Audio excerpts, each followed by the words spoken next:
న్యాయవాదిపై SI చేయి చేసుకోవడం పట్ల గురువారం మెదక్ బార్ అసోసియేషన్ ఆధ్వర్యంలో మెదక్ జిల్లా కోర్టు ప్రధాన గేటు వద్ద న్యాయవాదులు నిరసన వ్యక్తం చేశారు.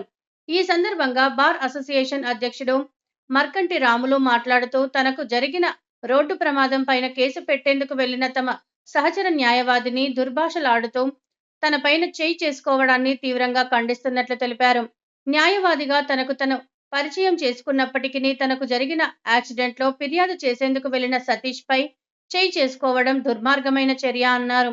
ఈ సంఘటనపై జిల్లా ఎస్పీకి ఫిర్యాదు చేసినట్లు తెలిపారు. దాడి చేసినటువంటి ఎస్ఐ పై ఎఫ్ఐఆర్ నమోదయ్యేంత వరకు న్యాయవాద వృత్తులను బహిష్కరిస్తూ నిరసన తెలపడం జరుగుతుందన్నారు. ఈ సంఘటనపై జిల్లా ఎస్పీ తక్షణమే జోక్యం చేసుకోవాలని, లేని పక్షంలో రాష్ట్ర డీజీపీ, ఐజీ జోక్యం చేసుకొని పాపన్నపేట ఎస్ఐ పైన చట్టపరమైన చర్యలు తీసుకోవాలని డిమాండ్ చేశారు. అత్యంత హేయమైన చర్య.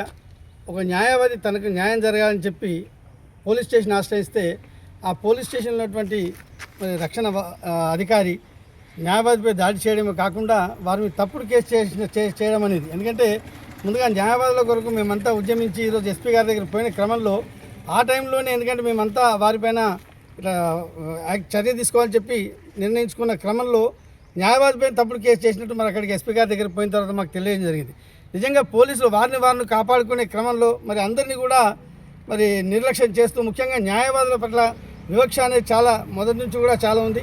ఒక న్యాయవాది అని తను ఐడెంటిటీ చెప్పుకున్న తర్వాత కూడా న్యాయవాది అయితే నాకేంటి, హైకోర్టు అయితే నాకేంటి, సుప్రీంకోర్టు అయితే నాకేంటి అని అంత నిర్లక్ష్యంగా న్యాయ వ్యవస్థ పైన మరి చాలా తీవ్రమైన వ్యాఖ్యలు చేయని ఎస్ఐ మీద ఖచ్చితంగా చర్యలు తీసుకోవాలి. అదేవిధంగా మా సహచర న్యాయవాది కూడా న్యాయం జరగాలి. ఆ ఎస్ఐ గారు ఏవైతే మ్యాన్ హ్యాండ్లింగ్ చేశారో వారు ప్రత్యక్షంగా వారే దాడి చేయడం జరిగింది కాబట్టి వారిపైన కూడా కేసు పెట్టి కఠిన చర్యలు తీసుకోవాలని చెప్పి మా న్యాయవాది పక్షాన్ని నేను కోరుతాను. మరి మా సహచర న్యాయవాది సతీష్ పై నిన్న పాపన్నపేట ఎస్ఐ సారా శ్రీనివాస్ గౌడ్ జరిగినటువంటి దాడి పూర్తిగా ఏమైనా చర్యగా భావిస్తూ ఉన్నాం. ఒక న్యాయవాదిగా తనకు తాను పరిచయం చేసుకున్నప్పటికీ కూడా తనకు జరిగినటువంటి యాక్సిడెంట్లో తాను పోలీస్ స్టేషన్కి వెళ్తే పాపన్నపేట ఎస్ఐ న్యాయవాది అని తెలిసి కూడా మరి చేయి చేసుకోవడం పట్ల దుర్మార్గమైనటువంటి చర్యగా భావిస్తూ ఉన్నాం. మరి యావత్ న్యాయవాదులకు మీరందరూ కూడా ఈరోజు ఎస్పీ గారికి కూడా వినతి పత్రం ఇవ్వడం జరిగింది. వారిని కాపాడుకునే క్రమంలో న్యాయవాది పైన తప్పులు నెట్టడమే కాకుండా ఎస్ఐ గారిపై చర్యను కూడా వారు పూర్తిగా సమర్థించడం బాధాకరమైన విషయం. మరి సతీష్ గౌడ్పై దాడి చేసినటువంటి ఎస్ఐ ఉద్దేశపూర్వకంగా దాడి చేసి తన న్యాయవాది అని చెప్పినప్పుడు కూడా ఏ న్యాయవాది అయితే ఏ కోర్టు న్యాయవాది అయితే మమ్మల్ని ఏం చేస్తారని చెప్పేసి ఒక పోలీస్ అహంకారి, ఒక కాకి యొక్క అహంకారాన్ని ప్రదర్శిస్తూ న్యాయవాదిపై దాడి చేయడం పట్ల మేము తీవ్రంగా ఖండిస్తూ ఉన్నాం.